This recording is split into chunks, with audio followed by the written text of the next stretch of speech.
গদ্দার আপনাদের মধ্যেও কম নেই। পলাশির যুদ্ধ মনে আছে?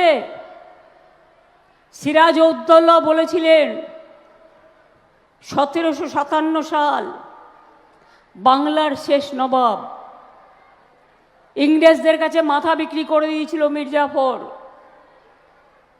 তখন সিরাজউদ্দৌলা নিজের মুকুটটা তাকে দিয়েছিলেন, দিয়ে বলেছিলেন তুমি বাংলার স্বাধীনতা রক্ষা করো। সেই রকম আপনাদের মধ্যে কিছু গদ্দার আছে যারা দিল্লি থেকে টাকা খেয়ে, কে বারণ করেছে মন্দির করতে, কে বারণ করেছে মসজিদ করতে, কে বারণ করেছে গুরুদ্বারা করতে, কে বারণ করেছে গির্জা করতে, কে বারণ করেছে জাহের থান করতে, কে বারণ করেছে মাজিদ থান করতে।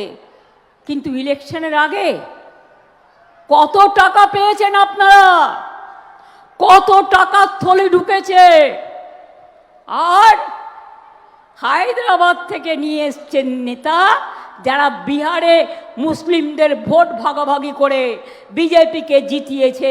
এখানে ওদের একটাই পরিকল্পনা, আর এই পরিকল্পনা আপনারা বুঝতে পাচ্ছেন না। আপনার ছেলেমেয়েরা গ্রেপ্তার হবে, আপনার ছেলেমেয়েদের ওপর অ্যাকশন হবে। আমি মালদায় যারা করছেন তাদের কাছে অনুরোধ করব, দয়া করে শান্ত হন।